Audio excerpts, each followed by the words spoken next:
issues and challenges to the ideal world of an e-democracy is culture, capacity and context. So culture is what are the limiting factors in terms of control, process and mindset. Capability, what are the skill sets of people who we've been working with and what challenges they face that restricts their chance to do better at e-democracy. And then context, what are the external influences on how well e-democracy efforts are realised. So first of all, culture. There is a very limited culture of transparency and openness around citizen views. One Sydney council used the tool to ask about a second airport, and when the results were showing the public opinion was different to what the council wanted, the mayor asked for it to be removed immediately. We've been asked time and time again to remove the results, to obscure the results. Old school closed door approach versus new school transparency. By the way, the results always appear. So it just comes down to whether we're going to take them on as a customer. There's a fear of backlash from the consultation instead of seeing that as part of the process and getting better at it. One of our customers got a large response from religious zealots, which grouped together and overwhelmed the results with their force, their collective force. That caused that customer to not use the tool anymore because they were in fear of it happening again. But we've been here before. Social media, if anyone remembers first launching social media, but what if people are going to say something in public? Well, yes, they will and they do, and things are going to go wrong, but that's part of it. And there's very few organisations that don't have a social media presence and have had to deal with that risk. So we need to hear and acknowledge and respond, and it needs to be a habit and something that we exercise, the muscle of that skill. We're also used by a council in New Zealand who said Town Hall was transformative to the community. It had everyone talking. When we released the new version of the tool, we offered it to them for free in appreciation of their previous use. They never took up the offer. So the mental model is one of resistance to engagement because of fear of the overheads. Inviting the public into the matters of government is not part of their DNA. Bureaucracy and simplicity should never be used in the same sentence. Decision-making internally means it's almost impossible to be simple. And here's an example of a planned consultation. By the way, there's nothing wrong with this sort of due diligence in the way that the process is done. But it disregards that some other forces are at play. For example, media are covering the issue in great depth, and that people are exchanging opinions throughout their day in other spheres. So it doesn't have to be as complex every time. Also, there needs to be an on-ramp for civic engagement that is as simple as it can be. When it can be simple, keep it simple. Here's an example of a video that we did for the Parliament of Victoria. I'll show you that in just one moment. But here's their YouTube page. The numbers might be a little hard to see, but we've kind of got 95, 160, there's a couple that are up around 200, 300. That was the average traffic that they were getting to their videos. The first one that we released now has nearly 51,000 views, and the next one 13.5, and the next one 5,000. So when you keep it simple, there is a greater reception to it. So I will play you part of this just to get... One of the most important roles of the Parliament is to make laws. Laws that affect every one of us in many situations each day. But how many of us know how law is made? Parliament of Victoria explains how Parliament makes laws.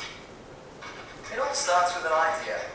The idea can come from members of Parliament, political parties, ministerial advisors, public service, interest groups, media, and members of the public. The government chooses an idea it wants to make into a new law and puts it into a bill for the Parliament to consider. And a bill that is passed by the Parliament becomes a law. to teach you all about how to make laws. But as you can see, by keeping it simple and having 50,000 people watch that video, we've actually enabled a greater capacity to be participatory, to be involved in the matters of government, because we've increased the awareness of how it works. By making it complex, only the committed and loud minority get the ear of decision makers, and that's what we were hearing from the folks in government, in the communications team, is that they were sick of hearing from only the loud minority.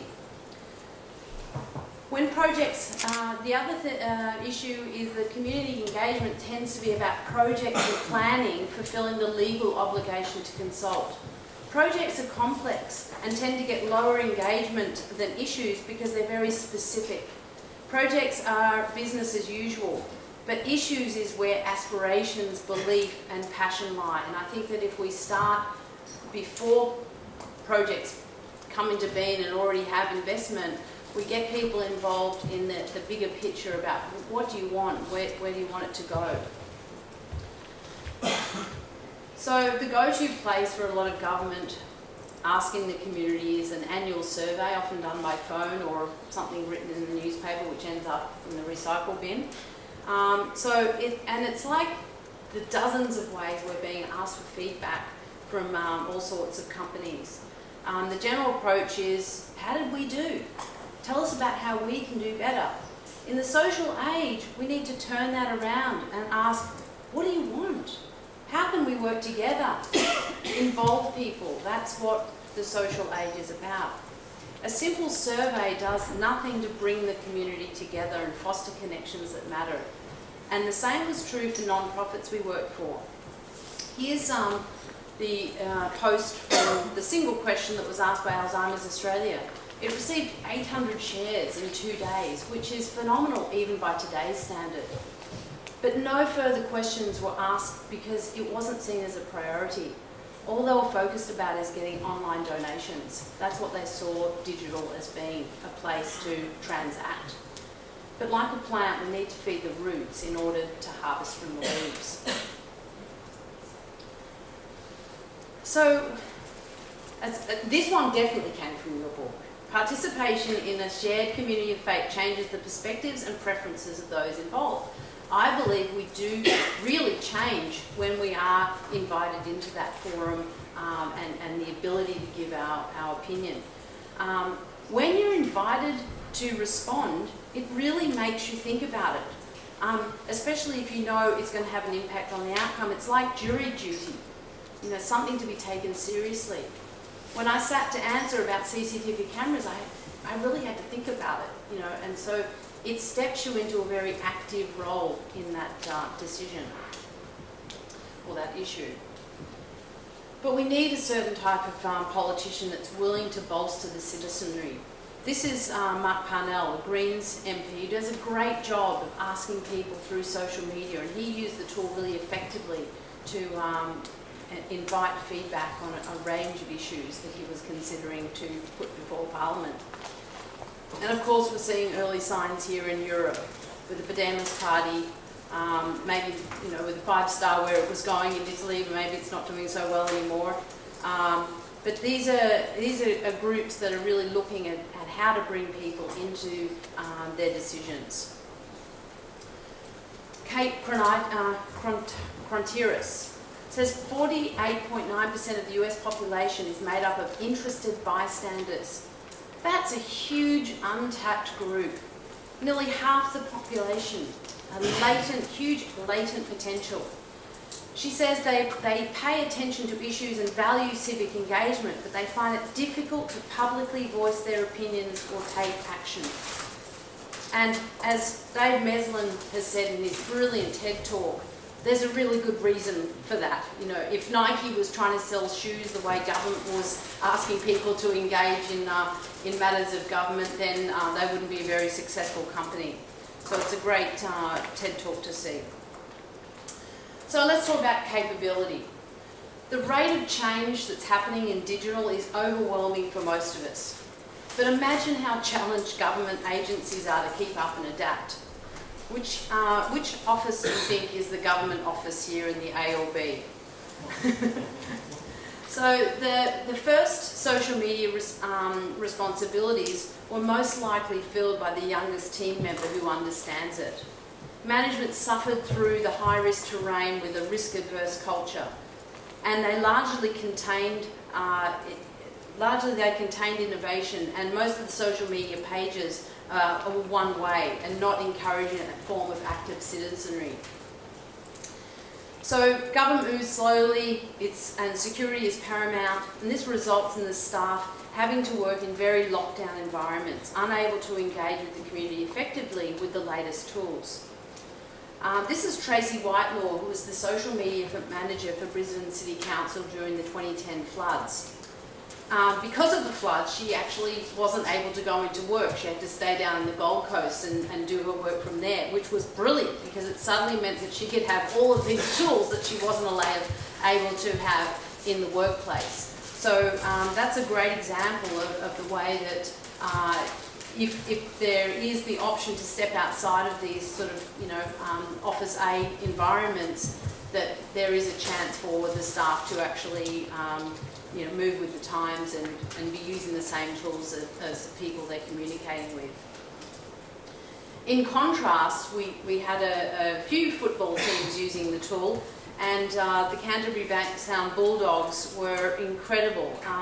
The social media manager was so skilled at using the tools and systems, and when they launched the first poll there, hundreds were voting in seconds. It was kind of thrilling to see, such participation, and it was shared 1,300 times that day. So, these are the different environments, and I mean, I'm from Australia, so sports is huge there, and so that has something to do with it.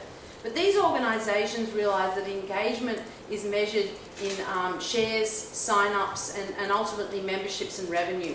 They know that social is the main game in town, and they explore the latest platforms and channels voraciously. There's a different mindset and motivation than in government. We've had several government agencies in both Australia and Asia who have said hits to their website is the measure of success, not the citizen engagement, which is just mind-blowing for me. So while business is focused on growing its email lists and drip campaigns to optimise conversion, because that's the latest methodologies that they're learning about, but government is not a competitive landscape. Government's not there to lure citizens to enhance profits, so they should be nurturing the collective harmony in the community rather than operating like commercial groups. In private enterprise, they need to pay people for surveys, but we shouldn't be bribing people to participate, to give us their thoughts. The motivation should be better government. Therefore, it's even more important to make the process of contributing opinions and preferences easy and open and shareable. Instead of high-cost and grueling annual satisfaction surveys, why not ask real-time questions once or twice a month, resulting in the same amount of data but increasing the likelihood of engagement and just giving people those bite-sized chunks of participation. There's no need to do this behind closed doors like the commercial brands do. So meanwhile, government engagement peoples are barraged by the number of tech startups with undifferentiated offerings. So we've got 1.3 million tech startups. Co-working spaces and VoIP have lowered the cost of running a business by thousands of dollars a month. In Melbourne alone, there were 6 other tech companies focused on citizen engagement. So the government folks sample and they create onboarding costs that build no lasting value, and it's really flavour of the month driven by the impulse Me Too decision making from the top. So let's look now at the context. People have to trust who is asking a question and that their response will make a difference so that they don't have consultation fatigue. In our user testing, the millennials questioned if their voice would be heard. Did it really matter? There's inherent scepticism that needs to be overcome. The African National Congress used our tool pre-election in 2016. But instead of asking the question themselves, they put the question through their communication agency, which, who cares? So the response was dismal. And I feel confident if the ANC had been asking the question themselves, they would have been getting thousands of responses. So, as this quote says, we've got an enormous amount of disengagement in democracies. Meanwhile, we know what's happening with the increasingly distracted audience, fragmented in social media, and thus politicians and political parties are leaning towards digital listening, which only gives the, and I'm sure David's going to go into, the revealed preferences, you know, nothing I learned from your book, which are different to the meta preferences, the real principles, guiding principles of people. And these are degrading the public good and taking away the power of the commons and demotivating active citizenry. So in this navel-gazing, selfie-driven, content-generated society, one thing that does remain constant is our need for well-researched and well-written journalism to inform us. And that's why we're focusing on invigorating the role of online news and making it that central meeting place for people to share discussion and debate.